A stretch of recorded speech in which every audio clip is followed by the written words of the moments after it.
everybody around me said, this is the right thing for you. I felt like I was carrying this weight of wonder kid. I've got to prove myself, I've got to show myself. I actually considered thinking that, I don't know if football's for me anymore.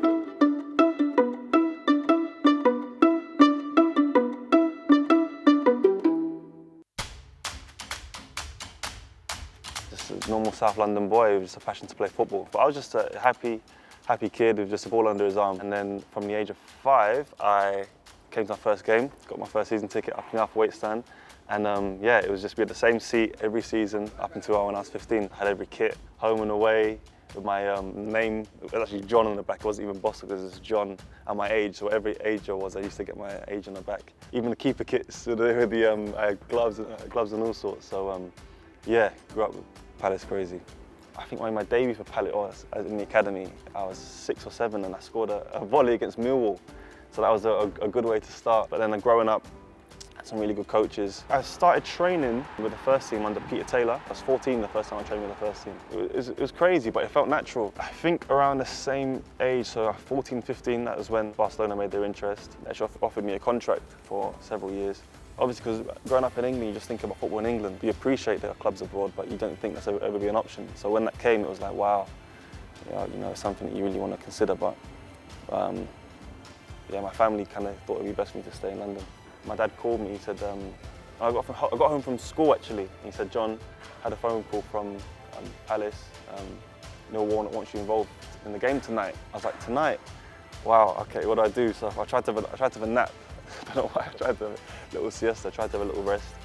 Obviously couldn't rest because this is maybe a dream's gonna come true. It was unbelievable, and then obviously when you're warming up and Warnock nods at you and you come over, it was just something dreams are made of, And so I look back on that day with huge emotion and just realization of a dream coming true.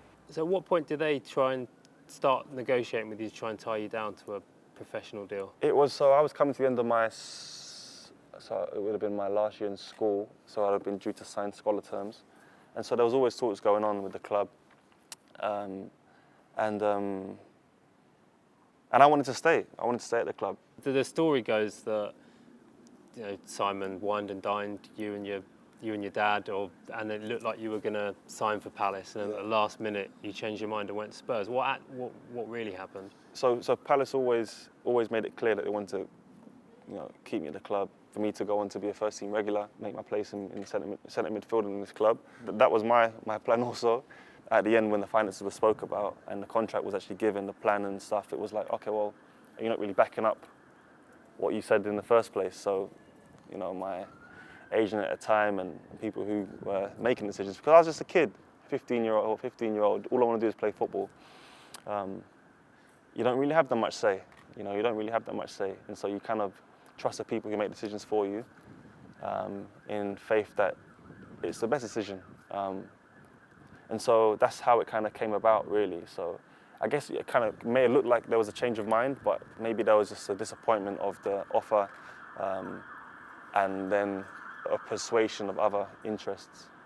Yeah, you obviously know there's a negative reaction from the fans about it because of you being a Palace fan. Sure. I guess they felt like, how can someone who's a Palace fan choose to go to Spurs? Look, to be honest, I could have chosen any club in England, but the Spurs came really hard with the interest and put pressure on my parents, put pressure on my agent for a deadline to sign. Yeah, it happened so fast. I remember I came home from school and I was told, you've got to sign this contract. I was like, wow, now, like, really? Are you sure it's the best thing? And everybody around me said, this is the right thing for you.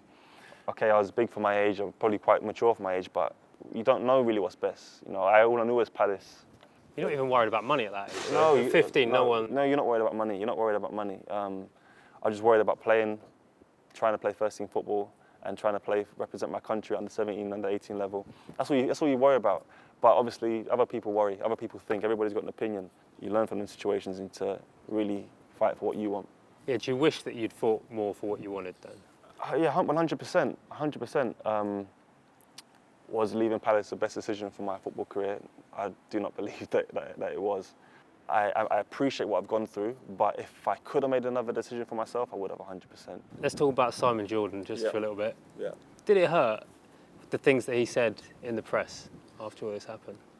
like saying that he was going to take back yours and your dad's season? He did, he did. Yeah, honestly, like, we've not been back since, and it hurts because I'm a South London boy, so obviously I've played abroad and I've gone, but when I come home, it's like I'm local, you know, so the club it's embedded in South London culture, so everywhere I go, you see the club, and I follow the club, I'm still passionate about the club, but I completely understood where he was coming from.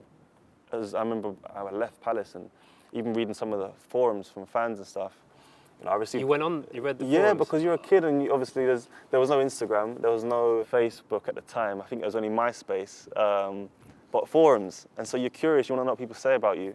I wouldn't advise a young me to do it now, but you look because you care. If I didn't care, I wouldn't have looked, but I cared about what the fans saying. And it was abusive stuff. You know, I received death threats and stuff, but I was never bitter. I was never like, oh, Palace fans, why? I was never critical. I understood, because I was a Palace fan, I understood how they felt. I just couldn't fix it. I couldn't change what was done. And so, yeah, I've only had good words to say about Simon Jordan. I will never be bitter towards anybody who's something bad to say about me. Is it true? No. About my character, it was a decision made, but it doesn't define my character. And so, yeah, I understand how the fans felt and how Simon Jordan must have felt at the time. Did it affect your relationship with your dad at all? At the time, no. Over time, probably yes. But we're really close. We're really close. Our relationship's much more than football. And so at the time, look, I'm a father now. My son's only 2.5, and you really only want to do what you think's best for your child. You don't do something that you think is going to cause your child harm. And my dad, you know, he, alongside of my agent and my family, that's what they thought was best. And I appreciate that. You know, we've always been close because he was there for every training session, every game. He's been there for it all. So yeah, but we're close now. But yeah, you are tempted to think, oh, well, why? You know, why did you make that decision? But it's because he thought it was the best, simply thought it was the best thing at the time. So he doesn't come back anymore? No, he doesn't come back. He doesn't come back. Doesn't come back. And also, I think one of the things that aided in making the decision was there was a member of staff at the time. He wasn't the manager, but let's just say he was very close to the manager. And he said, you know, the way you play, you'll never play in this team. You know, my flamboyant style, if you want to call it that, or creative style. You know, you don't do the other side of the game enough and stuff. And he said it to me clearly. I obviously went home and told my dad that. He was like, okay, let's be sure before you commit your future to this club that the people making decisions are backing you. So that was like another question mark that he had and brought up some questions. And so obviously when other interests came, it kind of made sense for him at the time. So yeah, that's kind of what happened.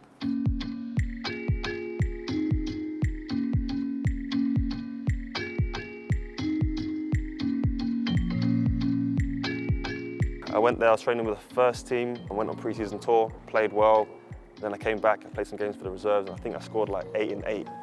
I was surprised at my form. I was like, wow, I'm not really this prolific in front of goal normally, but from centre midfield, I guess my confidence coming from Palace to Spurs, I felt really confident. And then Wanda Ramos got sacked. Shortly after, Damien Kamoli was the sport director who brought me in. He lost his job. And so everybody who came in, it was a complete new system. Redknapp came in. I actually made my debut under him, I think it was in November.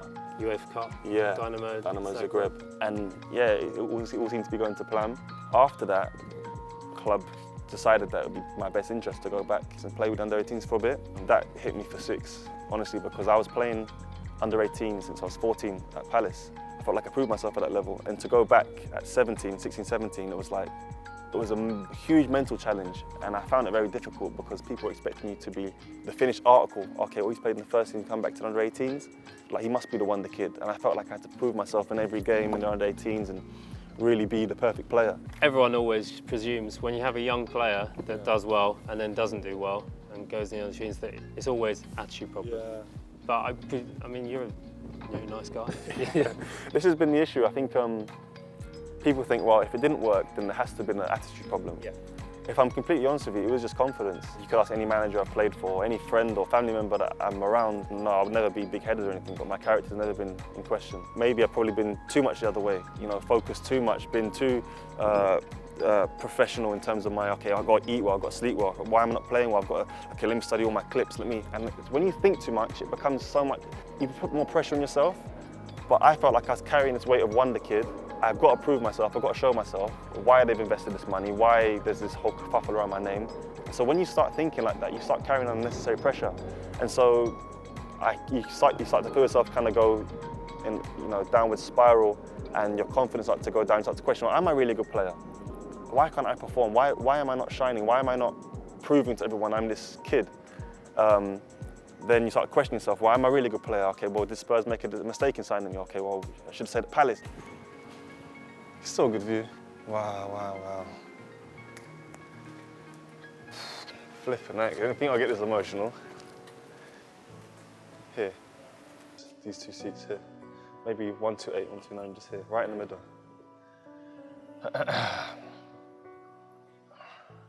What's it like being back? Wow, it's emotional, man. Holding back tears, because you just think about from 5 to 15, I was sitting here every week in my little bag of sweets, watching the game with my dad. It's just, yeah, it's emotional. What kind of a fan were you? So, where I used to sit here, there was only old men around me, and that's when, you can't smoke in stadiums now, can you? No, you could. They used to smoke so much, and I used to come in a little bag of sweets, and obviously there's no phones then, so you weren't distracted, you were just watching the game in your programme. And I'd try and start songs. I'd actually stand up and try and start songs and get people to sing. I used to go down in the warm-up with my programme and my pen, when players would try and kick their ball or take a bad touch or over-kick it when they're warming up. Please give me an autograph, please give me an autograph. And so when I made my debut, I made sure I came back down over here to sign any kids' autographs, because that's what I used to love to do. Man, so many memories. So many memories. I went out on loan to Brentford, it was my first club, and I played on the right wing. I've never played right wing in my life. The manager was under pressure to keep his job. You scored twice on debut, though. He scored twice, so yeah. then the expectation. Yeah. But then there's a clause in my contract from Spurs. If he doesn't play in 3 games straight, he can come back, because it's better for him to train in our system than to train at Brentford. Lost a couple on the bounce, so he went with experience. So I found myself out of the team. That was put in the media, must have been Bostock's attitude. Now he's back at Spurs. Sometimes when you're painted one time with a brush, that kind of paint sticks. So I've been working hard to try and erase that paint on my journey since. I remember thinking, it's nearly half time, I haven't had enough shots yet. Let me just have a shot next time I get it. So that would be a nice way to start. So the only time I came back was when I was on loan at Hull City. We had an away game at Palace. And I remember just pulling up to the stadium on the team bus and just literally holding back tears. So emotional, because it's like, wow, I'm back home now, but I'm not home. I remember I came into the changing room before the game, and somebody at Palace put out this tactics board with like Palace 11 legends. So like you had Ian Wright, Mark Bright, Lombardo, Dean Gordon, just this team of just legends. Then you had the subs bench, then you had the kit man. They wrote kit man and Bostock next to the kit man. So somebody had bantered the change room, our change room. So when I came in, all the whole City boys are just cracking up like, they must hate you here. I was like, nah, it's home now. The thing with loans is you're searching for football in home, you just can't find it. You come and leave, and when the club bring you on loan, they don't treat you always the same as a player who belongs to the club. And you get to the summer and the contract is up with Spurs, so you're then without a club, and then in the papers it's the story. One former wonderkid, John Bostock, is now out of contract without a club. What was the situation with you there? Tough. It was tough. It was really tough, because my confidence was rock bottom really at that time. I was thinking, I've been on loan to like every country, every club there is to go on loan to, and why have I not done well? Why? And I just realised that I just wasn't enjoying football. I wasn't enjoying it because I put so much pressure on myself to perform that kid who just loved to play the game, it wasn't the same kid, it wasn't the same feeling. I actually considered thinking that, you know what, I don't know if football's for me anymore. Because when you love something that much and it's not working, it becomes like, the thing that was a blessing feels like a curse. I don't know if I can keep going, because when your confidence is knocked as a footballer, nothing else really makes sense. It doesn't really, you don't feel the same. And I remember, obviously I'm a Christian, and I just prayed, I was like, God, you know what, if you want me to come out of this game, like, close the door kind of thing. And I felt really strongly, like, no, like, you're not done.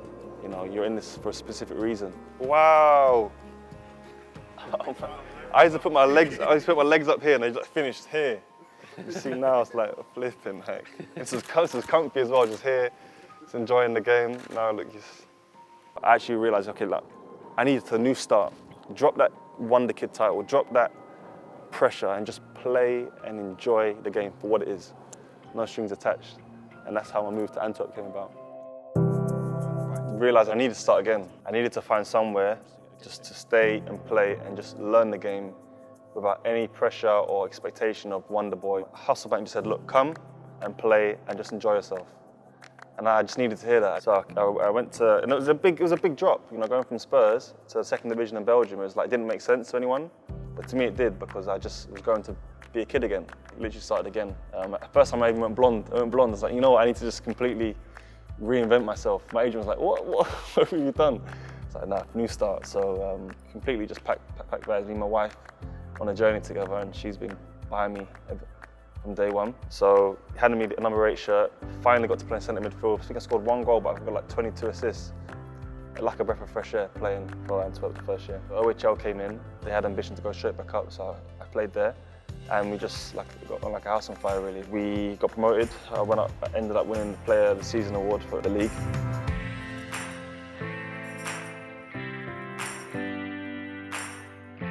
We were first and second up into the last 2 games of the season. Then by 1 point, you missed out on promotion. But we dominated every game. So to be a part of that, to help a team get that close and to play attractive football and to, you know, really build something special. It was a nice moment because also, like, my wife, she's been with me for all the tears, all the emotions, and so for her to actually come to an award ceremony where her husband wins it after all the sacrifices, it was further evidence that the sacrifice we made was worth it. Must have been lovely when Simon Jordan tweeted you congratulations after that. I saw the funny side of it because he still wanted to contact me. But yeah, the comment wasn't really needed. It just brought more attention to him, probably more than me. But as I said before, I'm not bitter towards him. He was affected by the whole process of me leaving Palace. And he's still affected now, unfortunately. Can't change that.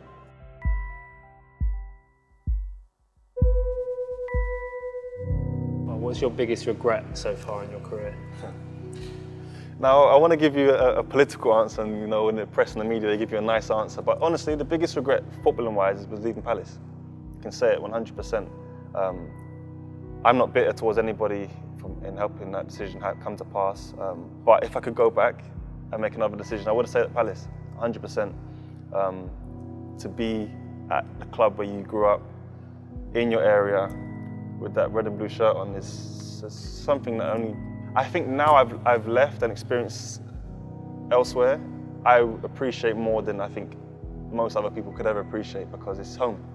So that's probably my biggest regret. But the story's not finished yet, I guess. What are you most proud of in your career so far? Of course I'm proud of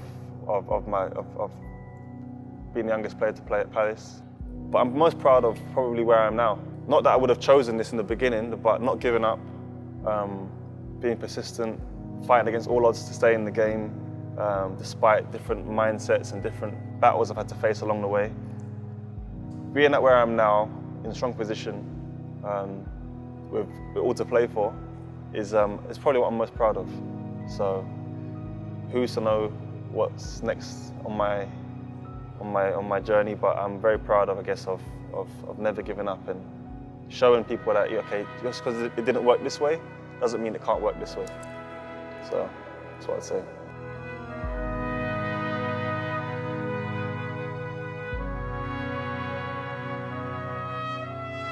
Ultimately, I want to be based in South London when I retire, so hopefully I've got another 10 years yet.